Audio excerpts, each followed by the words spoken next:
Bismillahirrahmanirrahim. Assalamualaikum warahmatullahi wabarakatuh. First of all, I want to introduce myself.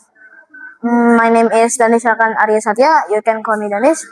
I am from 7th grade, especially 7B, and I study at Aiden Boarding School. Today, I want to tell you the story of the first revolution of Prophet Muhammad Sallallahu Alaihi Wasallam.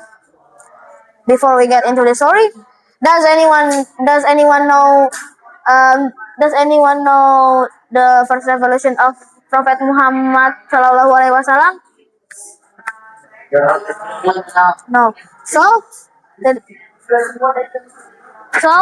if no one knows, let's continue into the story. So, the first revolution of Prophet Muhammad started as life before prophethood. So, life before prophethood, and before becoming a prophet, Prophet Muhammad Shallallahu Alaihi Wasallam was known as Al-Amin, which means the trustworthy.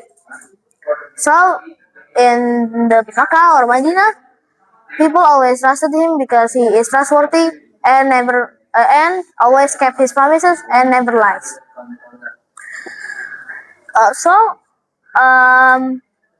He lived in Makkah and cared deeply about the people. But the people in Makkah worship idols and also um, worship more than one god. So the right thing is we need to worship Allah Subhanahu wa Taala. So at that time, the people who worship idol was really out of ideas. So they don't know which is the right thing and which is the wrong thing. Also, is the poor people is suffering from the rich.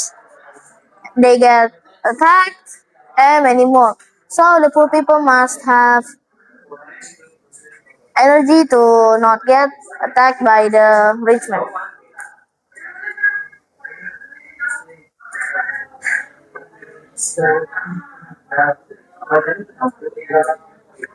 At that time, the people of Makkah worshipped many idols. There was a lot of injustice, so many indifference. The poor and weak was often treated unfairly, as said here. Also, the Prophet Muhammad SAW was felt sad and seeing his society in this state.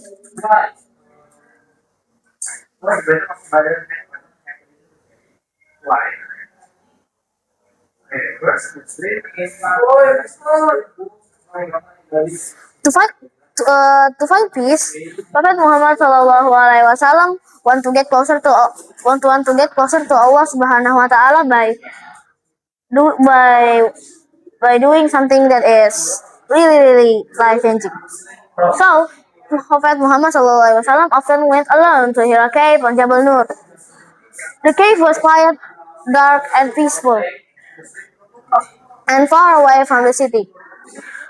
There he prayed, reflected, and prepared for his heart for what Allah could command.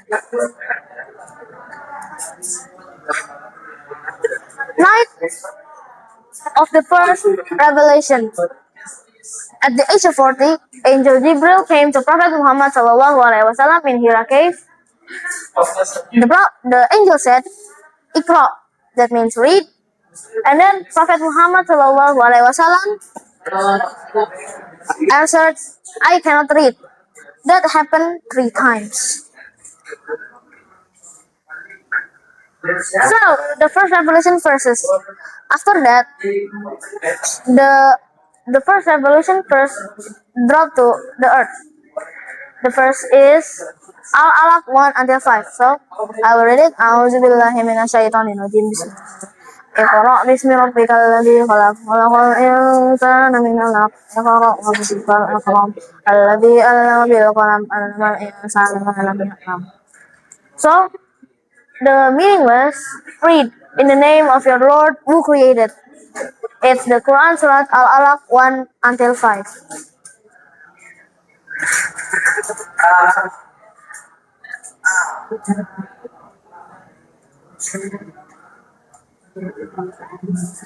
After what happened, Prophet Muhammad SAW hurried home and get to his wife and it's me, Khadijah.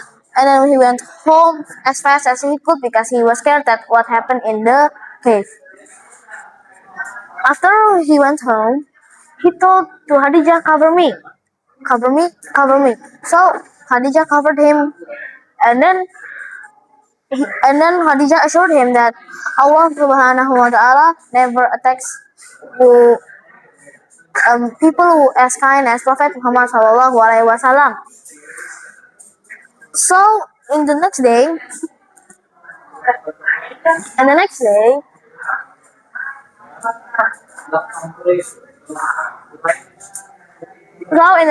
Khadijah took Prophet Muhammad Sallallahu Alaihi Wasallam to Waraka ibn Nawfal. After hearing the story, he confirmed that the angel was from Allah Subhanahu wa Taala. He said this was the beginning of Prophet Muhammad Sallallahu Alaihi Wasallam prophethood. Waraka ibn Nawfal will say, Prophet Muhammad in the future will face challenges from Allah Subhanahu wa Taala as a prophet.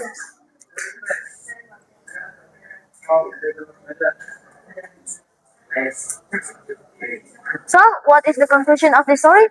The conclusion is the first revelation marks the beginning of Prophet Muhammad Sallallahu Alaihi Wasallam prophethood. It teaches us patience, sincerity, and the importance of following Allah Subhanahu wa Taala guidance. Prophet Muhammad Sallallahu Alaihi Wasallam became a messenger to guide all humanity. I think that's all from me. I'm sorry if there were any mistakes in my words. Wassalamualaikum warahmatullahi wabarakatuh.